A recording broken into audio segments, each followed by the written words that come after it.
Welcome to episode 51 of the DYNAMO Show. I am your host, James Erdt, the Chief Architect of WOW for a brand called DYNAMO Entrepreneur. We support experts in living well and doing good, not only around their community, but also around the world. Predominantly speakers, authors, internet marketers, coaches, all kinds of people that are involved in personal development that are here to serve you and inspire you. And do we have one here today, Mr. Mazhar Mirza? Nice to meet you. Hello, hello, hello. How are you? We finally connect. You know, I've been watching you online now for the last little while and just seeing all the magic that you do and the love that you share and the kindness in your heart. But before we get into that, I'd love to know a little bit about the journey. You know, obviously life is long, you know, and you know, we go through the valleys and the mountains. Maybe share a little bit about your past. I come from Pakistan, a medical doctor from there, was on the top best hospital doctors where I studied. Came to Canada initially as all the immigrants come in. I came with my mom, so I had to run the show. I started with a gas station, shoe store, drove a truck, had a huge accident 1 month after my marriage, and I couldn't get up from the bed for like 2 months. Oh man. Then I actually started making stuff for myself, like positive thoughts, trying to do my personal remedy, being a doctor as I was. Yeah. And what kind of doctor? Just out of curiosity. I just did my plain MD from Pakistan and was always interested how the human mind works, you know, like the reactions, because like they say, the conversation we are having right now, 7% is what's coming out of our mouth. It's how we are sitting, how we are talking to each other, what's our expression, the tone of our voice, stuff like that. So, so that's what I kept with myself, kept on learning through my journey, being in Canada, that I enjoyed thoroughly, and I intend to enjoy it thoroughly too in future, all my life. Very good. Did you go back and forth? Back to Pakistan, like have you been visiting? I've been there only a couple of times, but I just run back.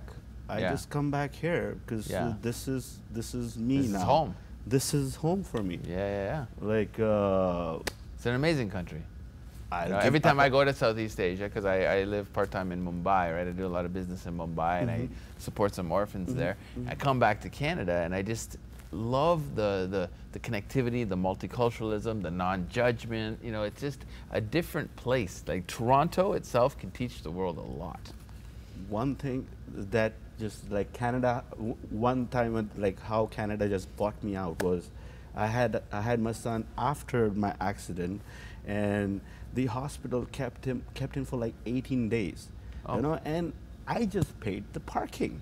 And they gave me the best gift of my life. Canada bought me. It's pay the parking. That's good. Canada bought me at that time. And I was like, where else in the world you could get this kind of treatment? The love you can get, the compassion. You talk to anyone over here. They're beautiful people from all over the world.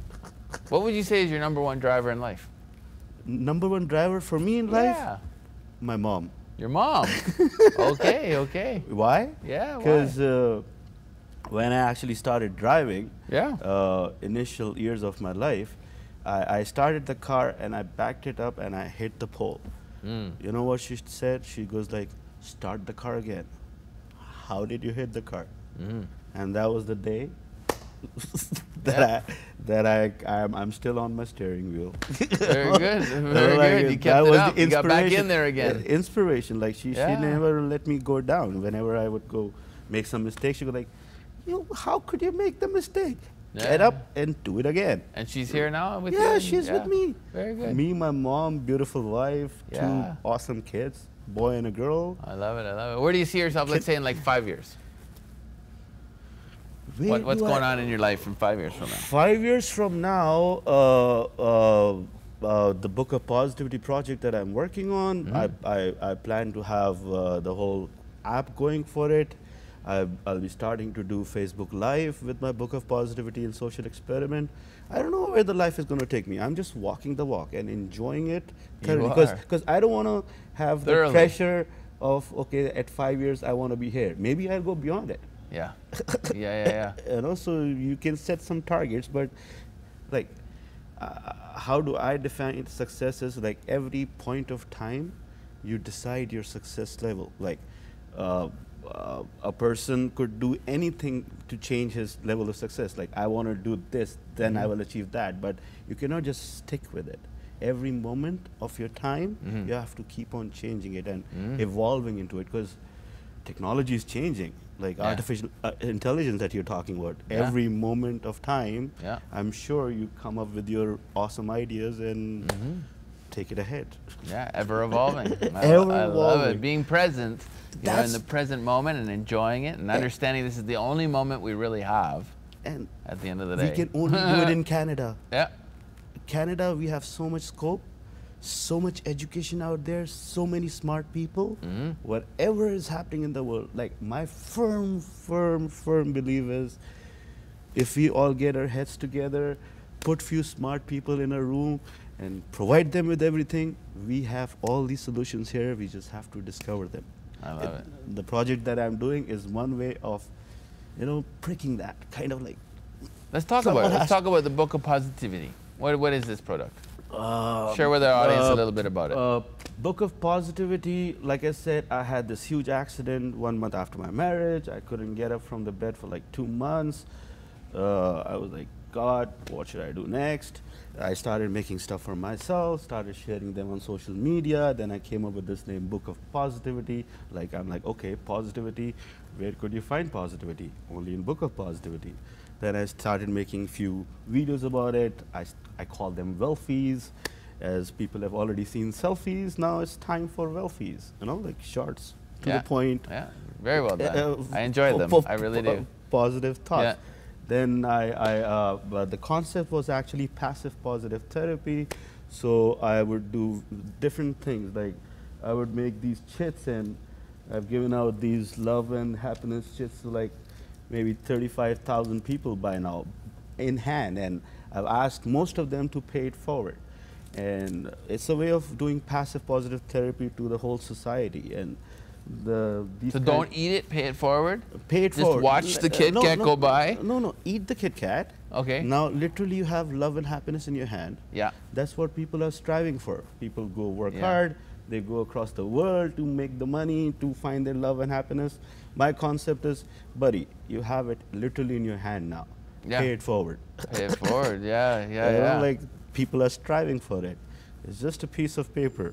Now, is this a project that can be monetized? Is it a charity? Is it a business? Like, what exactly is it? Is it just a good cause? It was just the thing that with my life, I went through conundrums, and a lot of people helped me out. So this is my way of paying it back. You're grateful. Paying it back to the world. I actually named my daughter Saha, meaning thank you. Like, so you're a very I'm grateful and gracious person. Grateful all my life. Like, so I'm just trying to give it out, and the point is, if I can do something great, everyone out there could do something great. It's not like you have to be the superhero, you have to turn into Gandhi or you know, like Ronald McDonald or, you know, some huge guy. No, what you have to do is just leave a door open for someone, you know, like if you see an old person carrying heavy groceries, just help the poor guy out. We don't have to do huge stuff. We just have to collect small things, and when we collect so many small things, it will become big. Like, I was just giving out papers everywhere. Right now, I'm sitting with James, so that's how you collect the small things. Who inspires Mazar? Who inspires you? Any personal development gurus, spiritual peoples? I do follow a lot of people. I do follow your stuff. I do follow few people's stuff, but my thing is, I go for my self-discovery. Like, that's the personal journey of self-discovery. Yeah, because everything outside of us has an expiry date. That's it. Maybe things, relationships, or your own body. That's it. You know, That's everything is within us. We just have to let the love flow. Let the love continue. Like, Mazar, thank you so much for coming on the show. Awesome. This is the Dynamo Show. We are in episode 51. Stay tuned right after this short commercial break. We'll be right back with our next guest.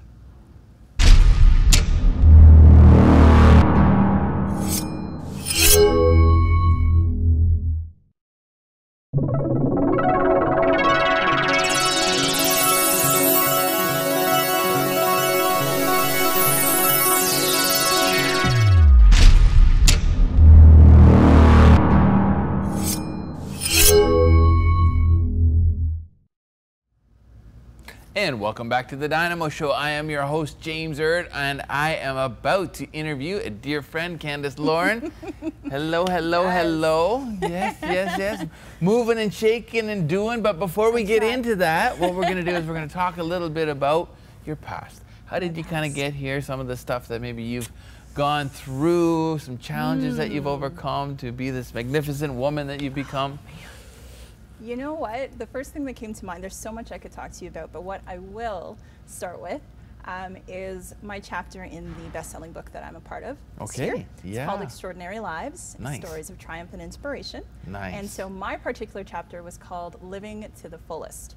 Yes. And so in that chapter, I talked about some serious hardships that I went through Okay. a little over, I'd say, a year and a half ago. Oh, recent, fairly recent. Very recent. Yeah, okay. Because I feel like that particular moment in my life was one that needs to be shared with the world. Mm-hmm. So I was here in Ontario. I was working at a job that I felt so out of place in. Okay, I felt okay. like I didn't have a voice. Yep. Every day I went into work, it was a very tense situation. I had a Okay. boss that I didn't feel very comfortable speaking with. Mhm. It was a place where growth didn't happen. There was no elevation there. It was just you stayed Yeah. exactly where you were. And I've always been the type of person where getting out there, putting myself out there, doing things, growing in general is something that I always push myself to do. So you weren't jumping out of bed to go to this job?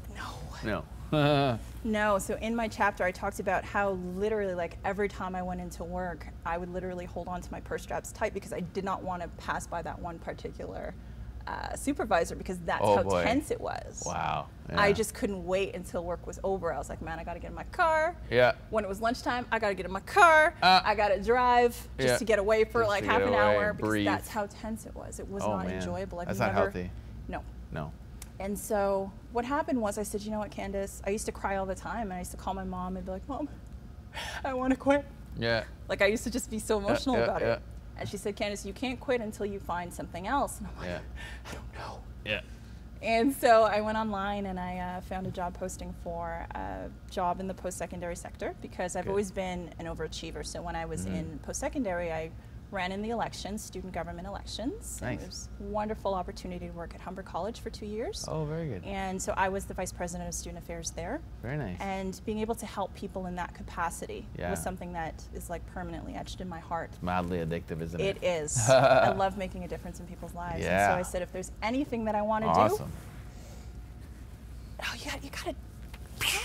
Double. If there's anything that I wanted to do, it was that. That's cool. So I applied for a job. I got an interview, and Yeah. I remember that day I said, you know what? This is mine. This is it. This is it. Yeah. And I remember I looked at myself in the mirror, and And I was just looking at myself in my Superwoman pose, and I was just like, Candace, you got this. Go for it. You got this. This is yours. Yeah. And I went in there confident, everything, and I was so certain that that job was for me and that I was going to get it. Yeah. And I waited 2 weeks to find out, and I did not get it. Oh boy. And I remember sitting in my car, lunchtime again in my car, and I just started crying, and I was like, I don't understand. And what I learned in general, that's just one instance, but what I learned in life is that every time when you think that something is not working out the way it should, there's always a greater purpose for that experience. Life is for us, not to us. Exactly. So what I didn't know, James, was that that was the start of some serious change in my life. Yeah. It was pretty much the catalyst that made me realize that I needed to relocate my life. Okay. So I got a lot of different signs and symbols that kind of led me back to my first love, which is Vancouver. And I had a friend that had told me, he had spoken those words over me, but I thought he was crazy. Yeah. A few months prior, and he said, Candace, you know you should move to Vancouver, right? And Yeah, I'm like, nah, Patrick, nah. Me? So By what did myself? you do out No. there? Because I'm a graphic designer, brand strategist, I brought my job with me. So I was I guess you can do it anywhere in the world. anywhere in the world. Yeah. Let's talk about that now. Let's talk about, you know, your love for branding. Yes. You know, let's start there maybe, Yes. and a little bit about your business. Okay. Oh my gosh, there's so much to tell you. So the name of my business actually was inspired by Vancouver. So the name of my business is Branding the Hustle. Branding the Hustle. Branding the Hustle, because that's, to me, it really embodies my journey. Yeah. Especially when I went to Vancouver. It was a grind and it's a hustle, and being an entrepreneur is not easy. There are a lot of... Not for the faint of heart, that's for sure. No, Yeah. there are a lot of challenges in that process. Would you but have it's it any worth other way though? No. No. No. You branded yourself after the hustle. Yeah, like I've always been a free spirit. I've always Yeah. loved to do things my way. And No so, supervisors. So I'm like, yeah, I gotta do that. I But love yeah, it. so what I do is I help entrepreneurs and businesses really get their inner voice out to the world in a powerful way. I think oftentimes, you know, when it comes down to things like charging what you feel you're worth, I think people have a hard time doing that. But true. oftentimes it's the first impression that is lasting, and so that's where the graphics come into play. When you are branding yourself at the level that you expect a return, then you will attract the right people, 100%. the right clientele, Yeah. and then start making that money that you want to make. You know, I'm a graphic designer. I, Really? For 25 years now. This is all my graphics. James, Yeah. why haven't you told me this sooner? Branding, branding, branding. You know what? It's interesting because that's kind of like, that was my roots, you know, I but see. it's all encompassing. I call myself an atmospheric designer. I love it. So Okay. how do you feel? How are the lights coming in? How is Yes. the voice, the tonal, the stuff you see, the stuff we touch and feel. Yes. So you're Yes. communicating Yes. visually, you know, auditory means and kinesthetic means, so people get that full experience, because you simply don't know, is somebody blind, is somebody deaf, you know, what is their experience of receiving versus our experience of delivering. Of delivering, yes. Right? So to be really conscious of how everybody receives, to have as massive an audience as you possibly can, so it's all inclusive. Exactly. Right? So where do you see yourself, let's say, in 5 years? Oh man. Okay, so let me first say that I'm 30, guys. I'm 30 years old. So I'm at this point where people are like, Candace, this is where your life really begins. So I'm like, Yeah. okay. So I said to myself, all right, you know what? This year I'm going to do things that I have never done before. Okay. And so in 5 years, to be honest, there's more to me than just design. Are you always honest? I try my best to be, yeah. Did you always try? I always do. Awesome. My trainer says, Candace, just, you know, try your best and forget the rest. I'm like, all right. Go for it. Go for it. But I know that there's more to me than design. I love speaking, and so being an inspirational speaker. I know you're working closely with our very first guest of this show, and our very first winner of the Dynamo Speaker Talent Search, Mr. Marcos Mendoza. Yes, he Dear is friend. the absolute best. Yeah, he's And doing so- really great. He is. Yeah. And so he's helping me to really laser focus Good. my efforts, because I'm a very creative person, and naturally all these ideas spark. Yeah. And I need to rein it all in. I don't know anyone like that. Right? Yeah. Isn't that an know. interesting challenge when you I have don't too know. much opportunity? Yes. You know, it's so hard sometimes to really narrow that down and to get Yes. that razor sharp focus. Yes. And Yeah. so Marcos is like my angel. He's my angel. I told him and Armin Shafi. Yeah. I told them both that they are what I prayed for. So before, I wish I had more time to share the story, but you manifested. Yes. That's so before I decided to move my life back to Ontario, I had prayed for God to send me the right people. That's awesome. To make every dream in my heart. Well, they say, you know, the sum of your closest 5, you know, relationship or inspirations are, you know, what you're bound to be or become. Yes. Right? So that's pretty cool. All about the company I keep. And so if you were to maybe share a nugget or two of wisdom, Candace wisdom, with our audience, what would it be? Intergenerationally, you know, so they can too. Am I looking into a camera? Yeah, take a look over there at our cameras. Okay. And what would you like me to talk about? Just maybe share a nugget of wisdom or something, something that is going to inspire our audience. You know. Okay. Somebody going through challenges maybe that you've had. Oh man. You know what? I realize that every single challenge that I've ever gone through in my life has truly made me a strong person. And whenever you have hardships, always remember that those are there to teach you something. It's there to show you something. It's there to help you grow as a person. And even though sometimes you feel like the pain or the discomfort doesn't seem like it's ever going to end, there is sunshine at the end of the rainbow, you know, at the end of the shower in the storm. And just to stay strong and to stay focused on your goals. Because that's what I find about myself is that, you know, sometimes people don't always understand my vision, and sometimes they don't have to. It's all about you and what it is you want to give to the world, and just stay relentlessly focused on that. I love it. I love it. Candace, my dear. Okay. Candace Lauren, this is the Dynamo Show. I am James Erdt. Stay tuned for our next guest after this short commercial break.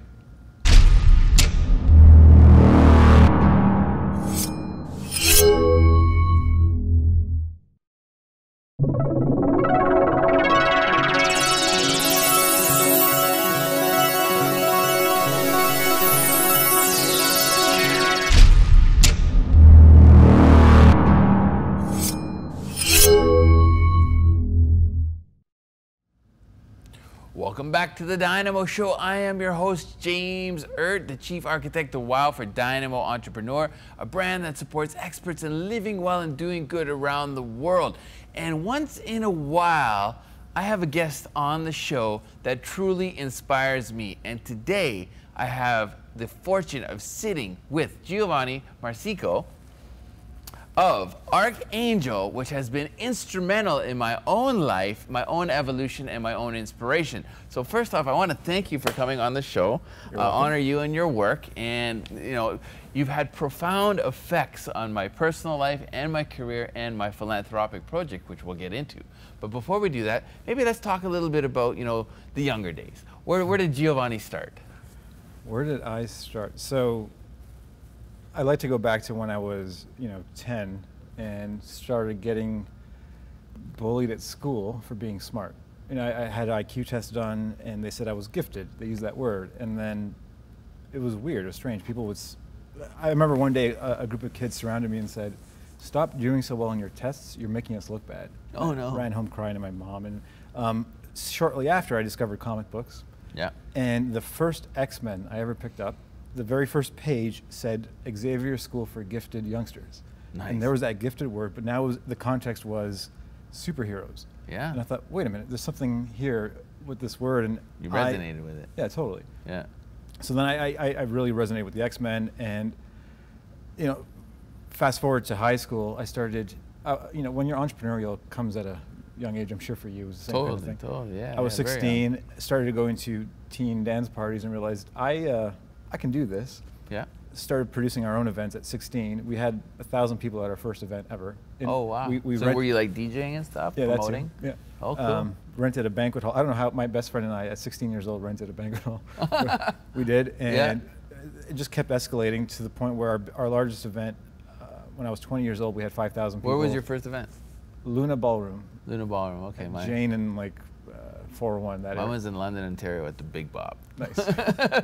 Yeah, and we had a blast, and I remember that first time thinking, 16 years old, I can't believe we can make money doing something that we are good at and love to do. And love, that's the key. Right, but at the time, my parents, like most parents, were like, you know, stop dreaming, get your head out of the clouds, make sure you do all that. Yeah. And it was a kind of constant conflict where by 21, I stopped doing all the events to focus on school, and that's when all the depression started, and just I wasn't feeling aligned. Yeah. Where did you go for school? First, U of T for engineering, because my guidance counselor said, you know, you're good at math, you're good at science, get your engineering degree. And I didn't want to do that. Dropped out of there, went to Ryerson for business. Okay. Which was a lot better, more aligned. And which I'm sure helps now. Right, totally. You know? And through that, I got my first and last awesome job, which was at a place called Strategic Coach, Dan Sullivan.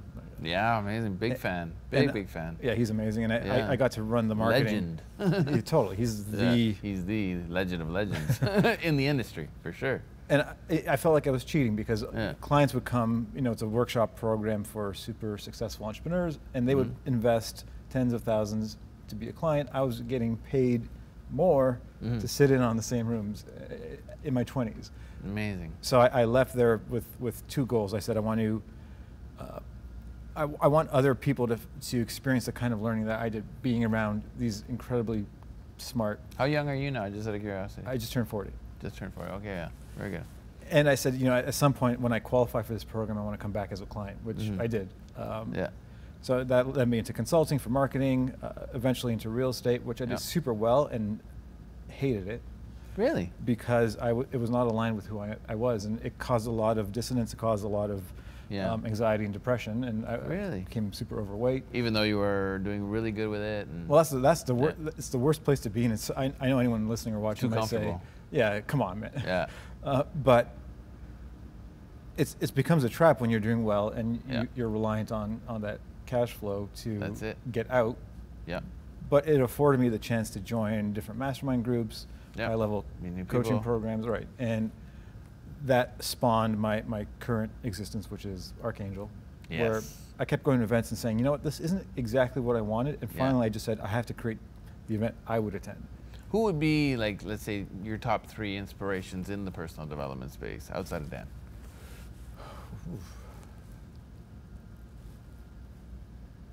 Wow. So you know, so many. You're hiring them now. Well, that's the thing. Yeah, these are people I'm bringing in for my event. So Seth Godin is probably. Yeah. I don't know if he's personal development, but more on the business development side. Author extraordinaire. Yeah, there's just so, you know, Seth, Robin, and Gary. I love Robin Sharma, Gary Vaynerchuk are 3 of my inspirations, and they were my first 3 speakers for last year's summit that we did. That's right. Which was mine. Can I share with them a little bit of a story about that? Sure. So, I actually came initially to that event to meet Robin. Okay, Robin has been my all-time #1 personal development icon that I've been following, Robin Sharma, right? So not only did I get to meet him, fantastic guy, absolutely down to earth, and that's really my style of speaking that I followed. Very clean cut, just the way he speaks, the way he does things. He still has a real solid connection with spirituality and kind of merged the two, and has done really, really well.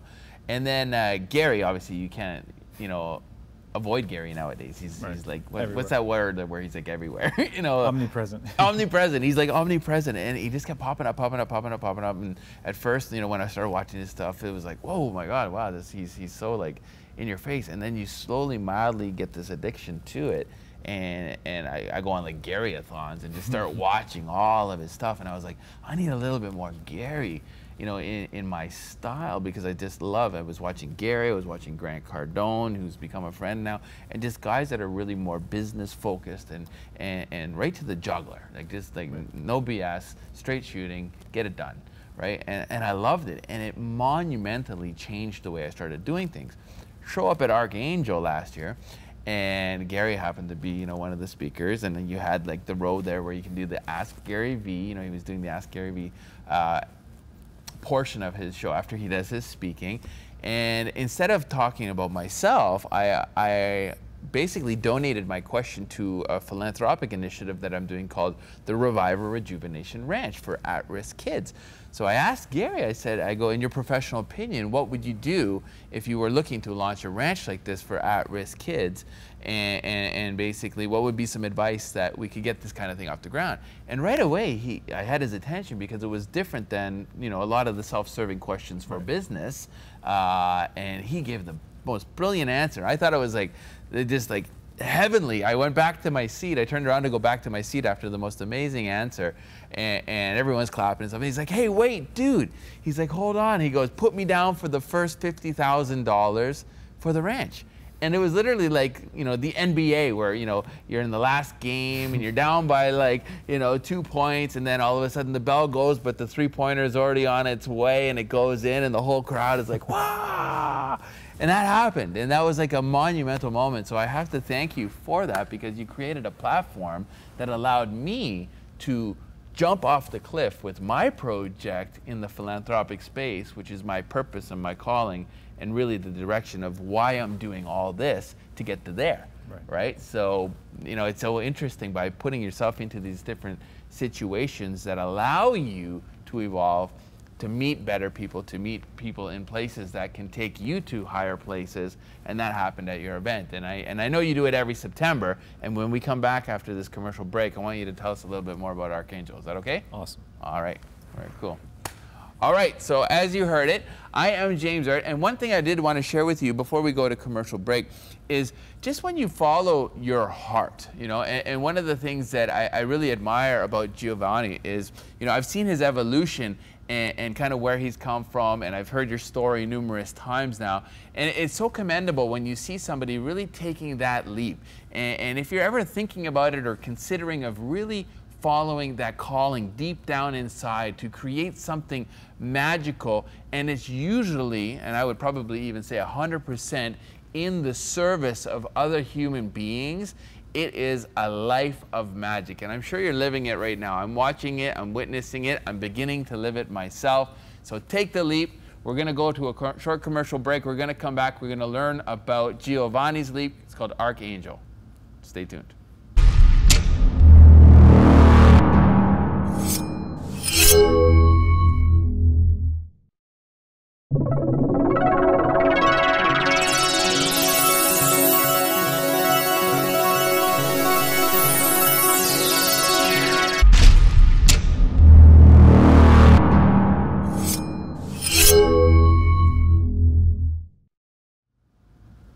And welcome back to episode 51 of the DYNAMO Show. I am sitting here with Giovanni Marsico of Archangel, and we're going to learn a little bit about your project and why it's so magical. Why are these superheroes coming out?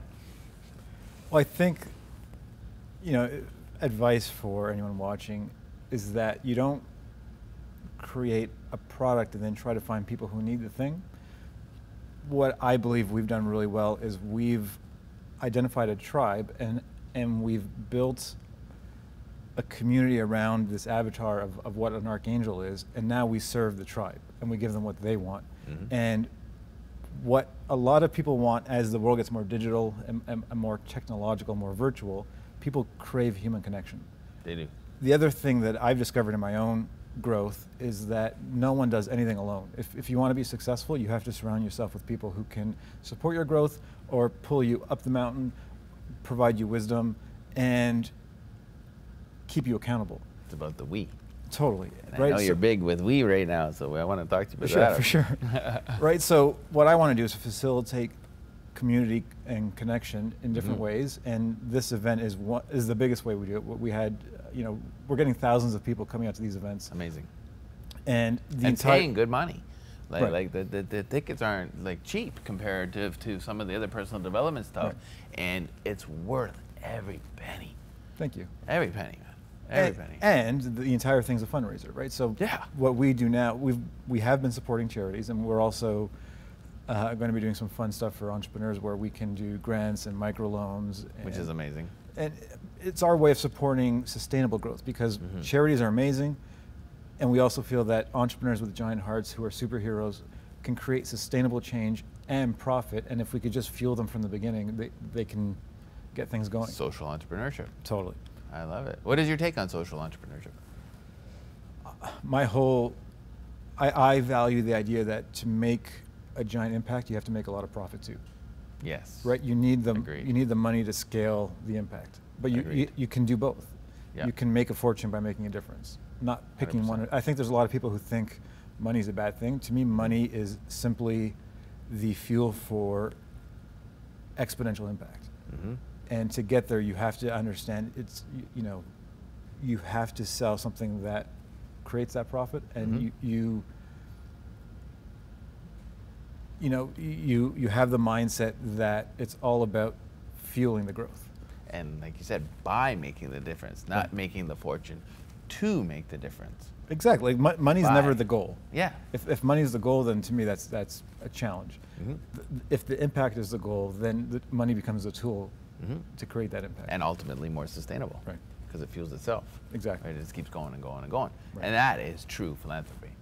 Exactly. You know, mixed with true entrepreneurship. Right. Right? It just keeps evolving. Right? So what's next for Archangel? So we want to continuously scale the event every September, where the first big goal is 10,000 people at the Air Canada Centre. Amazing. So hopefully by the time some people are watching this, we'll be Yeah. there. That's awesome. I'm sure they will. Yeah. You're all invited. I'll be there. And through that, scale our fund so that we can support more and more larger entrepreneurial projects. Mm-hmm. And what about personally? What about the personal goal for Giovanni? Where do you see yourself, let's say, in 5 years? So on the health side, I want to become superhuman. Nice. The past, Like cyborg, superhuman? Well, like a year and a half ago, I was 60 pounds heavier than I am now. Congratulations. Thank you. That's no small feat. It was incredible to do the transformation because it all came from mindset first. And Was Archangel was that your goal, to step on stage 60 pounds later? Yeah. I love those goals. Thank you. My next goal Yeah. is to step on stage in a superhero spandex. Like the Borat suit? No, not like a proper superhero suit. Yeah. I'm almost there, right? Yeah, But, good. Love it, Borat.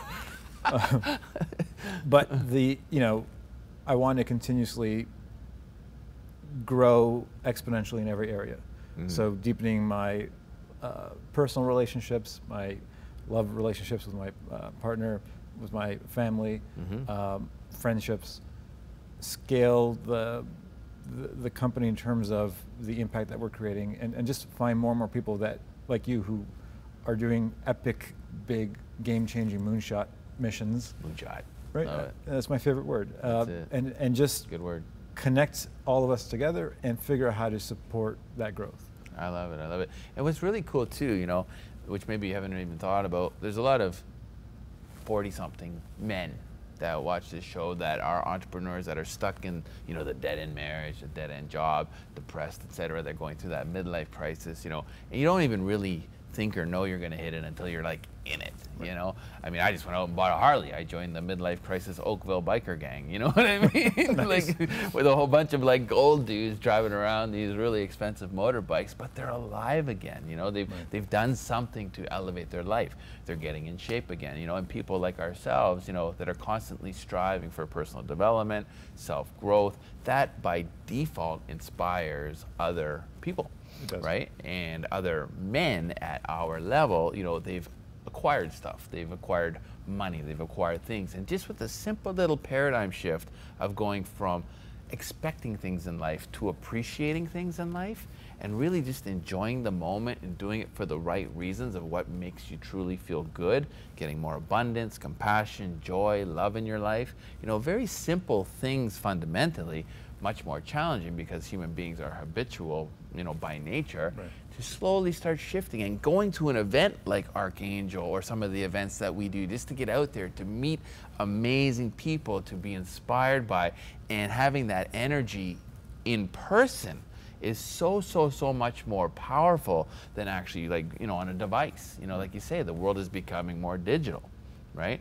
To have that human connection in person versus like Skype or whatever. That's why I love doing the shows like this. Right. You know, there's a lot of shows out there, and I've been on a lot of shows, and I'm sure you have too, podcasts, etc. That it's cool, but when you're here in person, that connectivity, right?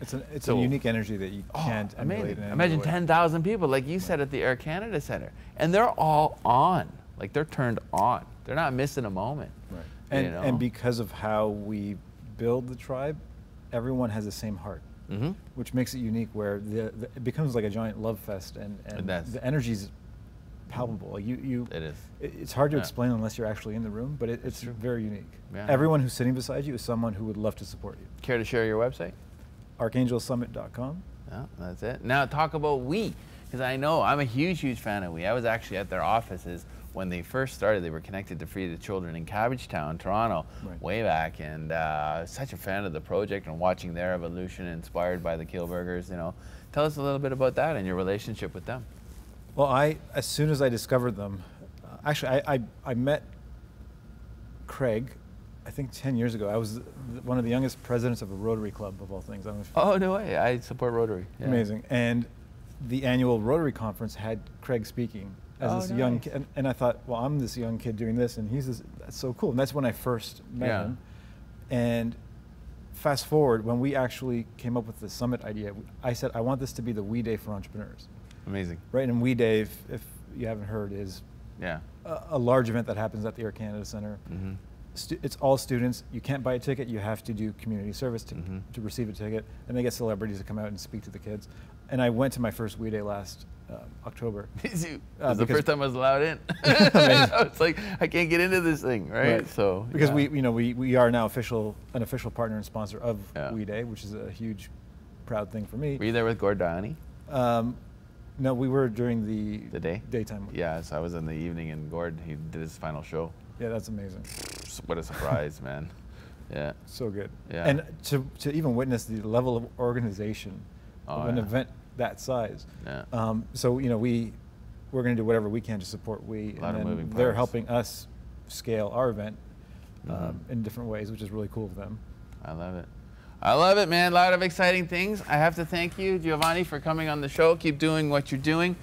I am James Erdt, sitting here with Giovanni Marsico of Archangel. This was episode 51 of the Dynamo Show, and we will see you on episode 52, the final show of our season 2.